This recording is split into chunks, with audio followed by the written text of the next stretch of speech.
मला असं वाटतं की मुलगा म्हणून आमचे आजोबा आणि साहेबांचं नातं हे खरंच अतिशय प्रेमळ आणि आदरयुक्त होतं.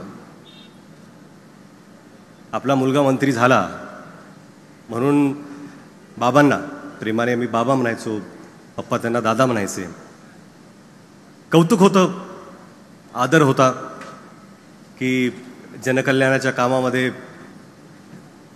ते सहभागी आहेत, लोकांचं कल्याण करतायत, काम करतायत. एक पिता म्हणून तो अभिमान असतोच. कौतुक बरंच केलं त्यांनी. पण वेळ आली, कुठलीही गोष्ट त्यांना जर खटली असेल तर त्यांनी आवर्जून सांगितलं. लातूरमध्ये आडतीवर आमचं एक घर होतं. बावळगावला आम्ही राहायचो, पण आजोबा बाबा जेव्हा लातूरला असायचे तेव्हा आडतीवर असायचे. आणि जेव्हा कुठल्या दौऱ्यावर साहेब लातूरला आले की आवर्जून बाबांची भेट घ्यायला ते आडतीवर जायचे. आणि असेच एक भेट घेताना बाबांना ते भेटले, चहा पाणी झाला, तब्येत कशी आहे अशी विचारलं. आणि ट्रेनची वेळ झाली होती, कुर्डुवाडीला जायचं होतं. तर साहेब म्हणाले येतो मी. तर बाबा म्हणाले थोडं बसा, तुम्हाला काहीतरी सांगायचं मला. तिथं पेपरचा एक ढीग होता.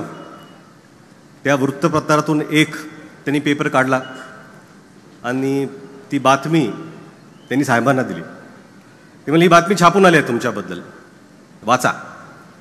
तर साहेबांनी ती बातमी वाचली आणि तुमच्या भाषणात तुम्ही छान बोलला, पण हे जे एक वाक्य आहे ती थोडी टीका बॉर्डरलाईन व्यक्तिगत होती.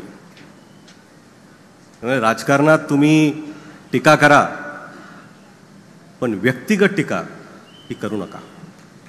विरोध करा, पण कुठल्याही व्यक्तीला तुम्ही पर्सनली जाऊन कधीही अटॅक करू नका, व्यक्तिगत टीका करू नका. आणि मला वाटतं आजवर साहेबांची जितकीही भाषणं गाजली, आजही व्हायरल होत आहेत भाषणं, कुठल्याही भाषणात साहेबांनी कधीच ती टीका केली नाही.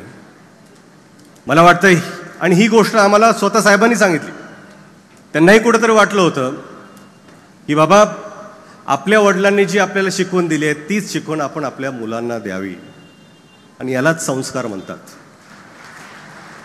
की ज्या ज्या चुका असतील त्या त्या पुढच्या जनरेशननी करू नये. आणि मला वाटतं की याचाच वारसा भैयांनी, धीरजनी पुढे पुढे चालवण्याचा आम्ही प्रामाणिकपणे प्रयत्न करतोय की कधीही बोलताना कुठल्याही व्यक्तीशी वैयक्तिकरित्या टीका करू नये. आजकाल राजकारणामध्ये कुठल्या कुठल्या पातळीला भाषणं जातात हे पाहून खरंच दुःख होतं की जो महाराष्ट्र एका काळी अशा दिग्गज नेत्यांनी गाजवलाय, त्यांच्या भाषणांनी गाजवलाय, तो काळ आता आपल्याला फारसा दिसत नाही आहे. तो काळ आपल्याला परत आणण्याची गरज आहे. साहेब मुख्यमंत्री झाले आणि मुख्यमंत्री झाल्यानंतर पहिल्यांदा जेव्हा लातूरला आले त्या मांजरा सहकारी साखर कारखान्यावरती त्यांचा सत्काराचा कार्यक्रम होता. ते एअरपोर्टवरून डायरेक्ट कारखान्यावरती गेले. आम्ही स्टेजवरती बसलो होतो पाठीमागे. साहेब आले आणि देवळात गेले नाहीत. ते पहिल्यांदा स्टेजवर दादा बसले होते, दादांच्या पायावर आपलं डोकं टेकवलं, त्यांचा आशीर्वाद घेतला. त्यांनी भाषण सुरू केलं. भाषण सुरू केल्यानंतर ते थोडेफार घहिवरले. त्यांच्या डोळ्यात अश्रू आलं. भाषण थांबलं. एवढी लोक ऐकत होती, सगळ्यांच्या डोळ्यात अश्रू होते. काय आता पुढे करायचंय कोणालाच माहिती नव्हतं, कारण की साहेब बोलत नव्हते. त्यावेळेस काका मला आठवतंय, काका उठले, काकांनी टाळ्या वाजवल्या आणि साहेबांनी म्हणले come on you can do it. एका भावानी दुसऱ्या भावावर कसं वागलं पाहिजे हे आपल्याला याचं उदाहरण येतच आहे. ही जी दुसरी भूमिका असते की भाऊ म्हणून, की साहेबांनी आणि दिलीपराव साहेबांनी भाऊ म्हणून एकमेकांना कसं जपलं. भावाभावामध्ये आपण नेहमी, बरेच लोक असे विचार करतात की आपल्या भावापासून आपल्याला काय मिळेल, पण ह्या दोघांनी असा कधीच विचार केला नाही.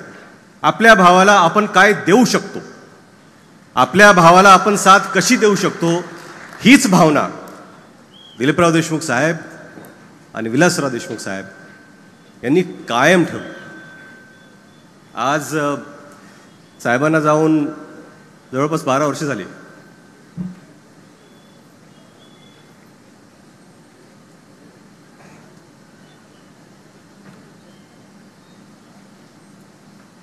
थोडी पण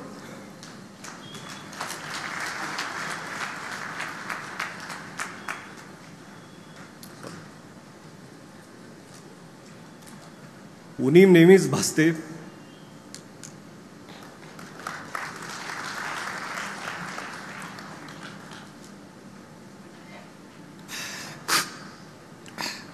पण ही उणीव आपल्याला कधी भासू नये म्हणून काका हे नेहमीच मागे उभे राहिले की ह्याच्यासाठी उभे राहिले की आपल्या मुलाला गरज असली तरी मी आहे आणि गरज नसली तरी मी आहे. काकांना बऱ्याचशा वेळेस बोलता आलं नाही, पण आज मला वाटतं की सर्वांसमोर मी सांगतो, काका मी तुमच्यावर प्रचंड प्रचंड प्रेम करतो आणि काका आणि पुतण्याचं नातं कसं असलं पाहिजे त्याचं ज्वलंत उदाहरण आज ह्या स्टेजवरती आहे.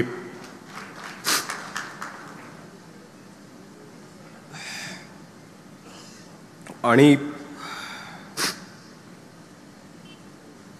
मुलगा म्हणून साहेबांनी कधीच आम्हाला रोखलं नाही. म्हणजे वडील म्हणून असतं ना की तू हे कर, तू ते कर, असं झालं पाहिजे, असं केलं पाहिजे. आई वडिलांनी आम्हाला मोकळी सूट दिली होती. एकच गोष्ट सांगितली, तुम्ही अभ्यास करा, तुमचं शिक्षण पूर्ण करा. भैया केमिकल इंजिनियर झाले, धीरज MBA ते झाले, मी आर्किटेक्ट झालो. परंतु मला वाटतं की त्यांच्याकडून ही गोष्ट शिकण्यासारखी होती की मुलांवर कधी कुठल्याही गोष्टीचा दबाव आणण्याची गरज नाही. त्यांची स्वप्ने त्यांना जगू द्यावी, त्यांना आयुष्यात जे करायचं आहे ते करू द्यावं. आपण खंबीरपणे फक्त त्यांना जिथे उडायचे त्यांच्या उडाणासाठी, भरारीसाठी आपण फक्त हवा द्यावी, तेवढंच काम त्यांनी केलं.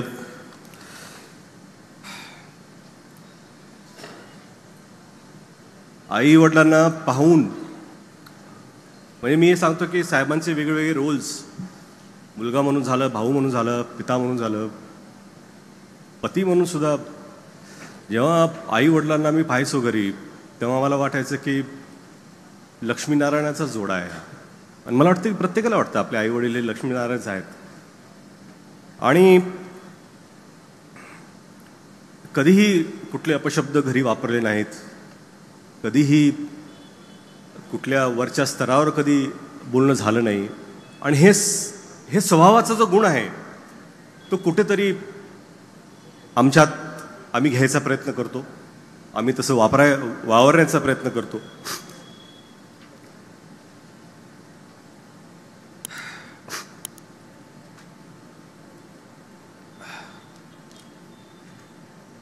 बोलण्यासारखं बरंच आहे. राजकीय त्यांच्या कारकिर्दीत काय काय झालंय इथले मान्यवर बरंच बोलतील. पण तुम्हाला एवढं सांगायचं आहे की साहेबांचा पुतळा इथे आहे. त्यांच्याकडून आपण खरंच प्रेरणा घेतली पाहिजे. कार्य म्हणून तर घ्याच, परंतु विलासराव देशमुख एक व्यक्ती म्हणून तुम्ही प्रेरणा घ्यावी, एवढीच अपेक्षा करतो. परत एकदा विलास सहकारी साखर कारखान्याचे खूप खूप आभार की त्यांनी एवढा चांगला कार्यक्रम आज इथे साजरा केला, आवर्जून सर्वांना बोलवलं. अमित भैया, तुमच्याकडून लातूरच्या तर खूप अपेक्षा आहेतच, पण मला वाटतंय की तुमच्याकडून महाराष्ट्राच्याही खूप अपेक्षा आहेत.